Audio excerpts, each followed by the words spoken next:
인문학으로 직장인의 고민과 궁금증을 해결해 드립니다. 인문학이 여러분의 출근길을 가볍게 만들어 드립니다. 직장인을 위한 출근길 인문학. 제48화 상대가 진심을 터놓지 않을 때. 안녕하세요. 어쩌다 철학자 이호건입니다. 안녕하세요. 어설픈 자유인 장춘수입니다. 안녕하세요. 인천작두 강동구입니다. 네, 안녕하세요. 예, 잘 지내시죠? 예, 잘 지내고 있습니다. 수염을 이쁘게 기르셨네요. 아, 이게 이제 자리를 좀 조금 시간이 지나면 예. 잘 잡을 수 있을 것 같고 덕분에 열심히 꾸미고 있습니다. 네.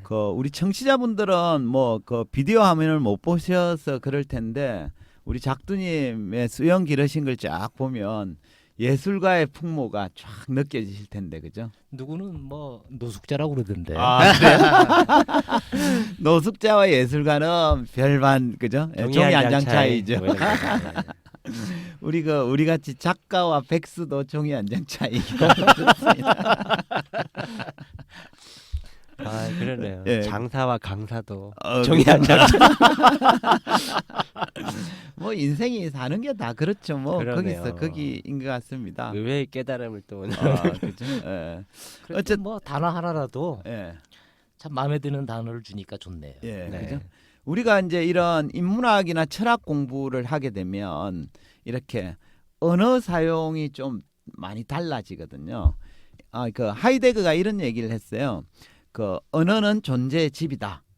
그래서 내가 어떤 언어를 사용하는지에 따라서 나의 존재 수준이 좀 결정되는데, 이런 뭐 책을 좀 많이 보시는 분, 이런 분들이 존재 수준이 좀 높죠. 특히 또 뭐 인문학 공부를 하시거나 하다못해 저희 출근길 인문학을 들으시는 분도 언어가 좀 다양해져서 존재 수준이 높아지지 않을까. 그건 좋은데 예. 철학자들이 표현해내는 그 글 보면 예. 직관적으로 바로바로 이해가 안 되는 게 너무 많잖아. 그렇죠, 그죠? 예. 철학을 공부할 때 제일 큰 어려움이 읽어도 뭔 말인지 몰라. 그러니까요. 그죠? 네, 네. 예. 근데 사실 대부분의 사람들이 그런 이제 철학적 근육이라는 것들이 좀 있어야 이제 되는데 그게 단번에 생기진 않죠, 그죠? 그래서 저도 뭐 철학적 근육이 되게 잘 발달된 건 아니지만 어쨌든 지금까지 공부를 하면서 약간 지금은 이제 좀 이해되는 게 좀 많아졌죠. 그래서 저도 처음에 철학 공부를 할 때는 그런 어려움을 굉장히 많이 겪었습니다. 그래서 저희 출근길 인문학이 철학이나 인문학에 입문하시는 분들에게 그런 근육을 좀 자연스럽게 단련시켜 주는 거에 좀 도움이 되었으면 하는 기대도 있습니다. 예. 어쨌든 그럼 오늘 주제로 들어가죠. 오늘 주제는 상대가 진심을 터놓지 않을 때입니다. 사실 이런 경우 굉장히 많은데요. 두 분은 상대가 진심을 터놓지 않아서 좀 어려움을 겪었거나 당황한 적이 있습니까? 그렇죠. 네. 저는 개인적으로 내 스스로가 네. 너무 속 없이 내 속을 잘 드러내는 네. 타입이라고 네. 내가 네. 스스로 생각하거든요. 네. 그래서 욕도 많이 먹어요. 어, 어. 집사람한테. 근데 우리가 일부러 그러는 사람도 있고 예. 일부러 그런 건 아닌데 못 알아먹는 예. 그렇죠. 것 때문에 예. 그런 거가 있기도 하고 예. 가장 대표적인 건 아마 비즈니스 상황에서 예. 자기만의 뭔가 속을 잘 드러내지 않음으로 이익이 있다. 뭐 이럴 때 많이 그쵸? 발생되지 않나 싶기도 뭐 합니다. 협상장에 있으면 그죠? 그 비즈니스 상황에서 서로 협상을 할 때는 자기 속내를 잘 안 드러내야 결과가 좋아질 그러니까요. 수 있죠. 블러핑하고 그죠? 있고. 예. 포카 칠 때도 예. 그죠? 속내를 잘 드러내지 않아야 철학자님이 할수 있죠. 잘하는 거잖아요. 그게. 예, 그죠. 못하는 게 없어요. 그죠? 예, 그렇습니다. 자유님은 뭐 진심 때문에 이렇게 뭐 어려움을 겪었던 적이 있으신가요? 많긴 할 텐데 뭐 저는 이제 최근에 저희 딸이 네. 중학교 1학년인데 딸하고 대화할 때 이제 좀 답답한 느낌을 가질 때가 예. 굉장히 많은 것 같아요. 예. 분명히 표정을 보면 썩은 표정인데 예. 말은 너 왜 그러냐 이러면 예. 뭐 아무것도 아니라 그러고 그죠? 진지하게 한번 얘기를 예. 해보자. 그럼 할 말이 없다 그러고 너 왜 그렇게 하는 거냐? 그럼 모르겠다 그러고 근데 딸은 왜 그럴까요? 왜 속 시원하게 얘기를 하지 않을까요? 글쎄요. 그러니까 아무래도 뭐 그런 것 같아요. 뭐 이제 한참 나이가 이제 자기만의 세계를 예. 구축하는 시기다 보니까 예. 어떤 형태로든 저의 개입을 허용하지 않겠다 이런 예, 의지도 있는 그쵸. 것 같고 때로는 과거에 몇 번 대화를 해봤더니 별 대화의 의미가 없더라. 이런 신뢰가 없어서 그런 게 뭐 아닐까. 그럴 수도 있죠, 그죠? 네. 사실 이런 경우가 있죠. 대화를 하는데 뭔가 알맹이가 빠져 있는 네. 것 같아요, 그죠? 근데 이때 진심이 오고 가지 않기 때문에 그런데 이때 진심이 왜 오고 가지 않을까에서 두 가지를 볼 수 있겠죠. 하나는 발신자가 말하는 사람이 아예 진심을 드러내지 않았던지 또는 수신자가 반대로 수신자가 네. 발신자는 어떤 형태로 뭔가를 표현을 했는데 수신자가 수신 장치가 별로 후져서 그죠? 발신자가 보내는 걸 좀 제대로 캐치하지 못했던지 이럴 수가 있습니다. 네. 그죠? 예. 그 오늘 얘기 주제하고 좀 맞는 얘기인지 모르겠는데 네. 그 에드워드 홀이라고 하는 사람이 그 고맥락 문화, 저맥락 네, 문화 네, 뭐 네. 이런 예, 얘기를 하잖아요. 예. 근데 우리 이제 한국, 중국, 일본 뭐 이런 데가 대표적인 고맥락 문화인데 네. 명확하게 얘기를 안 한다는 거지. 예, 뭔가를 그죠? 정확하게 안 주고 빙빙 돌려. 예, 예, 그죠? 그래서 이제 그걸 듣는 사람은 해석을 예. 직관이 됐든 뭔가 됐든 해석을 잘해야 돼. 처신 잘해야 되는 예. 거야. 뭐 이런 거죠. 예, 그죠? 이 그런 영향도 아마 있지 않는가 예, 이런 좋습니다. 생각이 예, 뭐 듭니다. 비슷한 맥락이죠. 그래서 우리가 이제 대화를 하다 보면 상대가 진심을 터놓지 않는구나라고 느껴질 때가 있는데 이럴 때 어떻게 하는 게 좋을지 뭐 이런 거에 대한 인문학적 얘기를 좀 하고자 이런 주제를 잡아봤습니다. 인간은 이제 대화, 커뮤니케이션을 통해서 서로의 의사를 표현하고 또 상대는 확인하고 뭐 이렇게 주고받습니다. 이때 주로 사용하는 커뮤니케이션 방식에는 언어적인 수단과 비언어적인 수단이 있습니다. 언어적 수단이란 말 그대로 사람들이 주고받는 말을 뜻하고 그죠? 비언어적 수단이란 표정이나 제스처 등 말로 표현하진 않지만 무언가 의사 표현을 하는 걸 말합니다. 사람들은 대화를 할 때 언어적 수단과 비언어적 수단 중에 어느 쪽을 더 많이 사용할까요? 비언어적인 게 더 많지 않을까? 그쵸? 비중으로 보면. 예, 그렇죠. 이게 이제 상황마다 좀 다르긴 합니다. 예를 들면 비즈니스 상황에서는 언어적인 걸 많이 그렇겠죠. 합니다만 뭐 연애나 이런 걸 보면 또 비언어적인 걸 수단을 많이 쓰기도 하죠. 그죠? 일반적으로 말하면 사람은 언어를 통해 의사를 주고받는다고 생각하지만 비언어적 수단을 사용할 때가 많습니다. 이제 사람들이 자주 사용하는 비언어적 커뮤니케이션 수단으로 대표적인 게 기호가 있습니다. 기호는 영어로는 사인이죠. 사인. 우리말로는 뭐 신호 이렇게 해석하면 됩니다. 아무튼 기호란 어떤 뜻을 나타내기 위한 표시 같은 건데요. 인간관계에서는 이 기호를 잘 해석하는 게 무엇보다 중요합니다. 왜 요즘 프로야구 시즌이잖아요. 프로야구에서도 감독진이 작전을 수행하고자 할 때는 기호인 사인을 내잖아요. 그죠? 근데 선수들이 감독이 낸 사인을 제대로 파악하지 못하면 어떤 결과가 일어날까요? 엉망되는 거죠. 그죠? 작전이 실패로 돌아가고 맙니다. 그죠? 그래서 상대가 보낸 기호를 포착하지 못하거나 잘못 해석하면 곤란한 일이 생깁니다. 감독이 낸 사인을 선수들이 알아채지 못하면 작전은 실패하듯이 말이죠. 근데 인간관계에서도 기호는 매우 중요합니다. 사람 사이에서는 말보다는 기호로 자기 뜻을 전달하려 할 때가 더 많거든요. 제가 좀 흥미가질 만한 예를 한번 들어볼게요. 남자와 여자가 데이트를 쫙 하고 이제 끝날 때쯤 되니까 남자가 여성을 집에까지 바래다 줍니다. 그랬더니 집 앞에서 여성이 남성한테 이렇게 물어봅니다. 이렇게 얘기합니다. 출출한데 집에서 라면이나 먹고 갈래요? 라고 얘기해요. 이때 남자가 난 지금 아직 배가 부른데? 라고 말하면 어떻게 될까요? 우리 뭐 작두님은 이런 일 없으시죠? 네. 워낙 선수시니까. 이 여성분이 혼자 사시는 분인가 보죠. 그렇죠. 네. 그죠? 저는 초등학교 5학년 때 이 비슷한 짓을 한번 한 적이 있는데 그죠? 초등학교 5학년 때 어떤 여자애가 저한테 초콜릿을 이렇게 예쁘게 포장해서 주는 거예요. 그래서 그거를 이렇게 주길래 난 초콜릿 안 좋아하는데 이러면서 다시 돌려줬어요. 그죠? 그죠? 근데 이거 너무 이제 순진해가지고 이건 순진한 게 아니라 그냥 우리는 바보죠. 그냥, 병신이라고 얘기하죠. 그죠? 발렌타인데이를 그 사건 때문에 알게 된 거예요. 아, 그런 게 있다. 그날이 발렌타인데이였어. 네, 그래서 아, 그죠? 그런 날이 있다는 사실을 그날 알은 거예요. 그죠? 근데 아휴, 그때는 어릴 때라서 이해는 되지만 아직까지 네. 그러고 있어. 사람 쉽게 안 그죠? 변하더라고요. 예, 그죠? 어쨌든 이 상황에서 여성이 남성한테 라면 먹고 갈래요? 라고 한 말은 그죠? 그 라면 먹자는 얘기가 아니죠. 그죠? 당신과 지금 헤어지고 싶지 않다라는 뜻을 돌려서 한 말입니다. 다시 말해 당신과 함께 더 있고 싶다라는 신호를 보낸 거예요.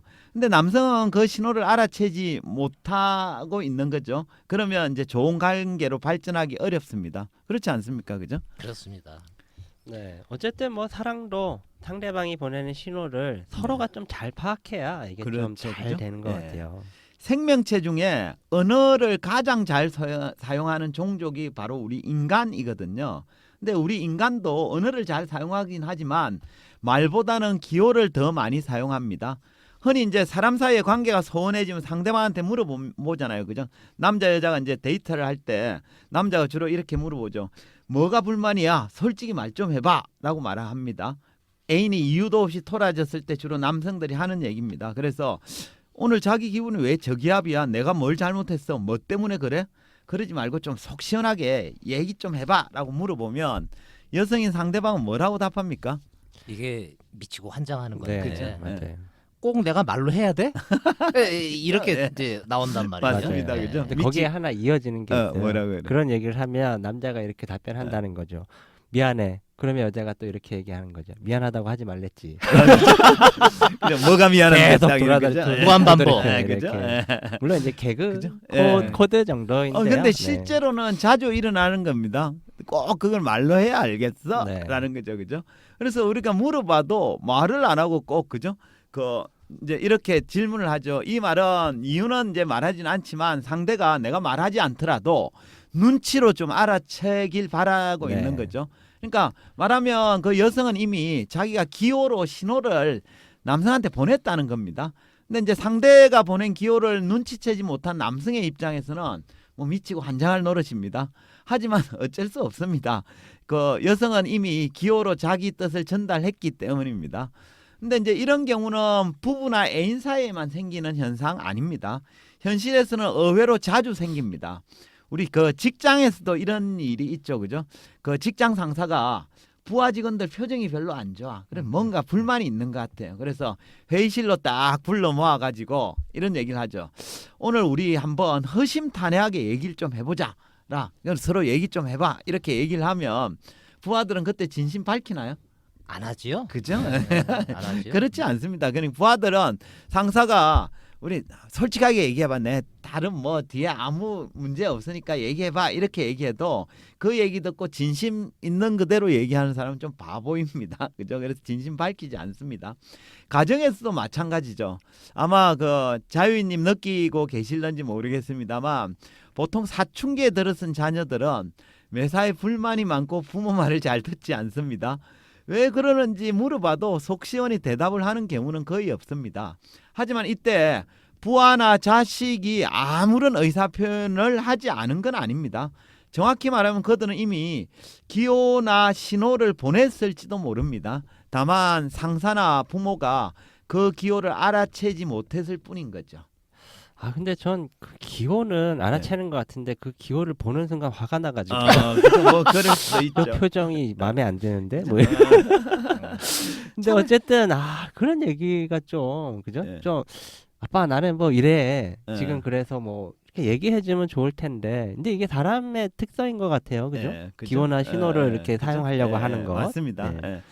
사람들이 말보다 기호를 더 많이 사용하는 현상을 이해하기 위해서는 우리는 프랑스 철학자인 질 들레저라는 분의 도움을 좀 받으면 좋습니다. 여기서 잠깐 들레즈가 누구인지 잠깐 살펴보고 가겠습니다. 본명 질 들레즈. 1925년에 파리에서 태어나 1995년에 사망한 그는 미셸 푸코, 자크 라칸과 함께 대표적 프랑스 현대 철학자로 손꼽히고 있습니다. 철학, 문학, 심리학, 영화 등 다양한 장르에 관심을 보였던 그는 소르본 대학에서 철학을 전공하고 69년 박사학위 논문 차이와 반복을 발표한 이후 소르본대 뱅센대에서 강의했습니다. 마르크스주의, 정신분석학, 구조주의 등을 폭넓게 섭렵한 그는 기존의 정신분석의 반기를 들고 니체주의적 틀 안에서 프로이트와 마르크스를 통합하여 20세기의 고정관념을 깨트렸습니다. 주저로는 의미의 논리, 차이와 반복, 안티오이디푸스, 카프카 등이 있으며 정신분석학자인 펠릭스 가타리와의 만남을 통해 안티오이디푸스, 천계의 고원, 철학이란 무엇인가 등의 공저를 남겼습니다. 말년에 지병으로 고생하던 그는 1995년 11월 자신의 아파트에서 투신 자살로 생을 마감하였습니다. 끝! 질 들레즈는 프루스트와 기호들이라는 책에서 사람들이 보내는 기호에 진실이 들어있다 이렇게 주장을 하는데요. 그의 주장 한번 들어보시죠. 우리에게 진실 찾기를 강요하고 우리에게서 평화를 빼앗아 가기도 하는 기호의 폭력은 늘 도사리고 있다. 진실은 친화성이나 선의지를 통해 찾게 되는 것이 아니다. 진실은 비자발적인 기호로부터 누설되는 것이다. 철학자의 주장 이래서 단번에 이해되진 않죠. 참 어렵게 얘기한다 진짜 이 사람. 근데 이 들레즈라는 사람이 예. 철학자들 중에서도 특히 또 어렵게 그렇죠. 네. 맞습니다. 말한다는 예, 사람 그죠? 아니에요? 예. 예. 제가 좀 부연 설명을 해드릴게요. 들레즈는 아까 이렇게 얘기했죠. 기호가 진실 찾기를 강요하고 평화를 빼앗아 가기도 한다라고 주장을 했습니다. 그 일상생활에서 사람들은 주로 기분이 좋지 않을 때는 말보다는 기호를 더 많이 사용합니다. 가령 애인이 화가 나서 토라져 있는 상황 한번 생각해 보시죠. 화가 난 애인은 입을 좀 다문 채 뾰로통하게 토라져 있죠. 그죠? 그래서 말은 하지 않지만 나 지금 화났어라고 표정으로 신호를 보내고 있는 셈입니다. 이런 상황이면 상대방은 왜 화가 났을까라고 진실 찾기에 급급하는 거죠. 그래서 기호가 진실 찾기를 강요하고 평화를 빼앗기도 한다라고 얘기한 거죠.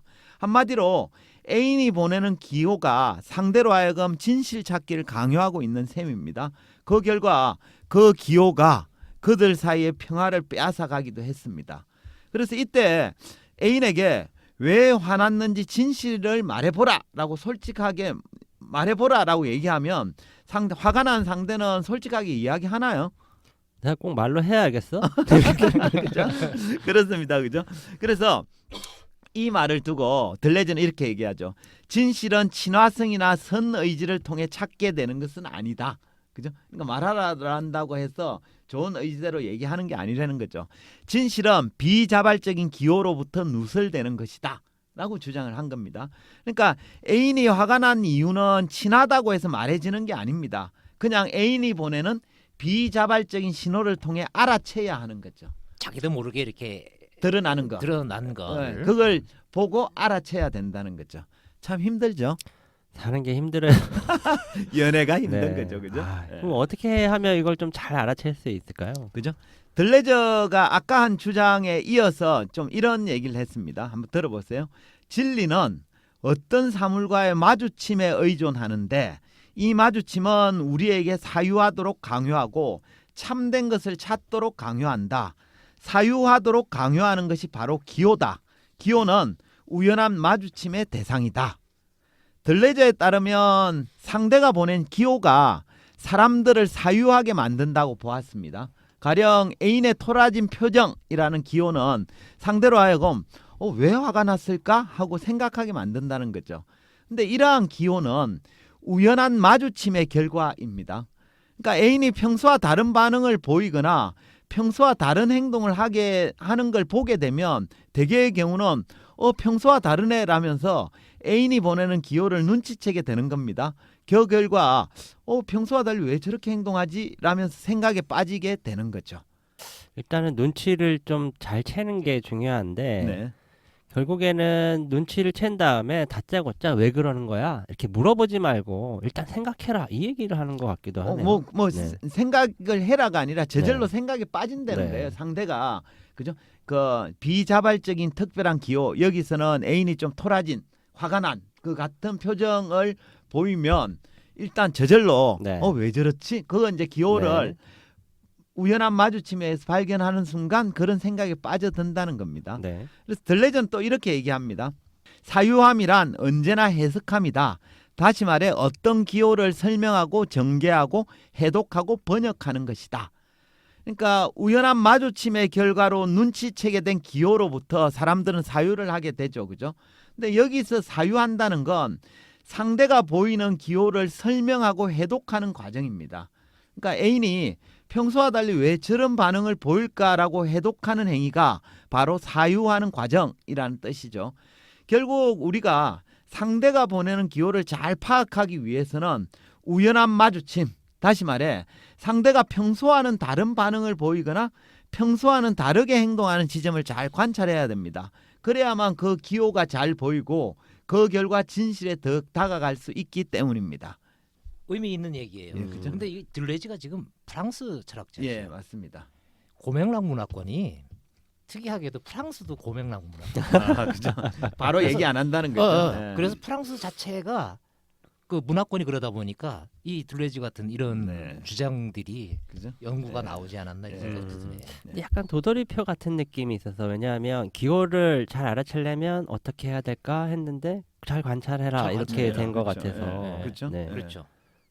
그럼 잘 관찰하려면 어떻게 해야 되냐 이렇게가 약간 도돌이표 그렇죠. 같은 예. 느낌이 있어서 아, 그렇죠. 네. 그럼 잘 관찰하면 어떻게 해야 되느냐? 네. 이 질문이 신거네요. 그죠? 네. 들레즈는 이 질문에 대해서 해답을 제시하고 있습니다. 그는 이렇게 얘기합니다. 오늘 그 들레즈 문장을 읽는 게 맞네요. 한번 들어보세요. 사랑에 빠진다는 것은 어떤 사람을 그 사람이 지니고 있거나 방출하는 기호들을 통해 개별화하는 것이다. 즉 사랑에 빠진다는 것은 이 기호에 민감해지는 것이며 이 기호로부터 배움을 얻는 것이다. 그러니까 상대방이 보내오는 기호를 잘 관찰하는 방법은 그 상대와 사랑에 빠지는 거예요. 그러니까 사랑에 빠진다는 건 상대가 보내는 기호에 민감해지는 상태라는 얘기를 하는 겁니다. 이 대목 이해되시나요? 네. 뭐 우리 일상의 얘기로 하면 예. 관심 갖고 관찰해야 된다. 네, 뭐 이런 그런 거 얘기죠. 같아요. 그렇잖아요. 네. 사랑하는 사람, 사랑을 하게 되면 음. 그 대상에 대해서 관심을 갖게 되고 음. 그 사람이 보내는 기호를 잘 알아차리게 되는 거죠. 민감하게. 네, 그죠? 네. 왜 그 지난번에도 제가 한번 얼핏 예로 들었지만 엄마들이 애를 놓으면 애가 말도 제대로 못하는데 엄마는 주로 아이를 사랑하니까 아이가 보내는 사소한 기호에 대해서도 잘 알아차리고 파악을 하잖아요. 그죠? 네. 그래서 우리가 잘 관찰하기 위한 방법은 상대와 사랑에 빠지는 것입니다. 그래서 우리가 누군가를 사랑하게 되면 그 사람을 주목하게 됩니다. 그래서 항상 그 사람을 바라보고 생각하며 그 사람의 일거수일투족에 민감해지는 거죠. 앞서 얘기했지만 엄마가 아이를 낳으면 아이랑 사랑에 빠지잖아요. 그죠? 그리고 아이가 보내오는 기호에 민감해집니다. 혹시 애가 배가 고프지는 않을까? 뭐 어디가 아프지는 않을까? 어디 불편한 데는 없나? 뭐 똥은 싸지 않았나? 뭐 이러면서 항상 집중을 하죠. 그죠? 그 결과 아이가 보내오는 약간의 신호에도 민감하게 반응을 하죠. 이건 이제 이런 반응은 엄마가 아이를 사랑하기 때문에 가능한 겁니다. 결국 누군가와 사랑에 빠지면 상대가 보내오는 기호에 민감해지고 그 기호를 잘 해석하게 되는 거죠. 역시 그런 것 같아요. 네. 역시 예수님이 위대한 이유는 네. 그죠 이런 것 같아요. 그런 얘기 하신 거 아닌가요? 믿음, 소망, 사랑 중에 그 중에 제일은 사랑이다. 그죠? 악셀 호네트도 네. 그죠 사랑을 얘기했고 그죠? 네. 역시 그렇습니다. 뭔가를 잘하기 위해서 특히 우리 요 주제에 기호를 좀 잘 파악하기 위한 방법도 역시 사랑이에요. 네, 그렇죠. 모든 게 답이 사랑에 있군요. 어쨌든 오늘 기호에 대해서 얘기를 했는데요. 인간관계에서 진실은 말보다는 기호에 의해서 누설되는 경우가 많습니다. 따라서 상대가 보내오는 기호를 잘 보고 해석하는 게 중요한데요. 근데 이런 기호는 누구에게나 잘 보여주는 게 아닙니다. 상대를 사랑하는 마음이 깊으면 깊을수록 잘 보여지거든요. 결국 인간관계의 수준은 상대를 얼마나 깊이 사랑하고 있는지가 중요해요. 그래야만 상대가 보내오는 기호를 잘 해석할 수 있거든요. 그래서 각자 스스로한테 한번 물어봤으면 좋겠어요. 나는 가까운 사람들과 얼마나 기호를 잘 주고받는지 이런 걸 한번 점검해 볼 필요가 있겠습니다. 예. 어쨌든 이게 굉장히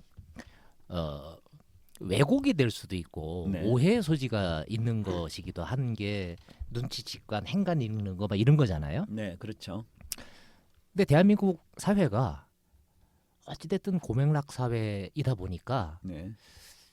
염두에 두고 신경 써야 되는 일 아닌가라는 생각이 그렇죠. 들어요. 되게 그렇죠. 피곤하긴 한데. 네. 특히 그 기호를 보낸다는 건 어쨌든 다양한 커뮤니케이션 수단을 사용하는 거거든요. 그러니까 말이라는 건 굉장히 표면적인 건데 말 이외에 그죠 기호나 이런 것들이 더 진실을 잘 드러내다 보니까 그런 것들 잘 해석해야 진실된 관계를 더 만들 수 있다. 뭐 이렇게 보실 수 있겠습니다. 예. 네. 뭐 그런 게 좀 더 인간적이지 않나 뭐 이런 생각도 들기도 하는데 네. 어쨌든 진실은 말보다는 네. 기호에 더 가까이 있다 이런 말이 좀 가슴에 새겨지는 그런 시간이었던 것 네, 같습니다. 앞으로 뭐 이런 관계를 좀 잘 맺으려고 노력할 때 말을 잘하기 위해서 노력하기보다는 그러한 기호를 좀 잘 파악하려고 노력하는 것이 좀 더 필요하지 않을까 뭐 이런 그렇죠, 생각도 그죠? 드네요. 기호를 잘 파악하고 해석을 해야 네. 좋은 관계를 맺을 수 있습니다. 그죠? 그럼 이제 마무리하죠. 한 줄 평 부탁드리겠습니다. 작두님. 예, 오늘 말씀 뭐 충분히 공감이 되고 네. 오늘도 아주 역시 착착 감기는데 네. 직장에서는 이렇게 했으면 좋겠다라는 제안이 제가 하나 있어요. 아, 예. 상사 입장에 계신 분들에게는 이게 운율이 잘 안 맞긴 하는데 네. 이야기할 때는 명확하게 들을 때는 맥락을 이해하면서 네. 평소에는 세심하게 관찰하자. 아, 예, 알겠습니다. 어쨌든 그죠? 긴 한 줄 평 잘 들었습니다. 운율을 못 맞추겠네. 예, 그죠? 자유인한테 그게 그죠? 아니겠어요. 이제 자유님 한번 들어보시죠. 예. 저도 이번에는 안 맞추려고 어려워요. 예. 그렇죠. 여기서 맞춰버리면 네, 작두님 뭐가 돼? 힘들어요. 그죠? 예. 그래서 저는 사실은 뭐 중요한 얘기 결국 핵심은 사랑이긴 한데 그것들이 가능하게 하는 것으로 좀 정리하려고 해요. 그래서 네. 사랑도 소통도 관심이 전제되어야 한다. 네, 좋습니다. 관심이 중요하다라는 그렇습니다. 거네, 그렇죠? 예, 좋습니다. 오늘은 상대가 진심을 터놓지 않을 때라는 주제로 이야기했습니다. 사람이 대화를 할 때 언어적 수단만이 아니라 표정이나 제스처 등 비언어적 수단도 함께 사용합니다. 근데 인간관계에서 진실은 말보다는 비언어적 수단인 기호에 의해 누설되는 경우가 많습니다. 들레저 주장처럼 진실은 비자발적인 기호로부터 누설되기 때문입니다. 따라서 인간관계에서는 상대가 보내오는 기호를 잘 보고 해석하는 게 무엇보다 중요합니다. 하지만 기호는 아무에게나 보여지는 건 아니죠. 상대를 사랑하는 마음이 깊으면 깊을수록 잘 보여집니다. 따라서 인간관계의 수준은 상대를 얼마나 깊이 사랑하고 있는지 여기에 달려 있습니다. 그래야만 상대가 보내는 기호를 잘 발견하고 해석할 수 있기 때문입니다. 이것으로 직장인을 위한 출근길 인문학 제48화를 마치도록 하겠습니다. 저희는 다음 시간에 다시 찾아뵙도록 하겠습니다. 네, 감사합니다. 감사합니다. 감사합니다.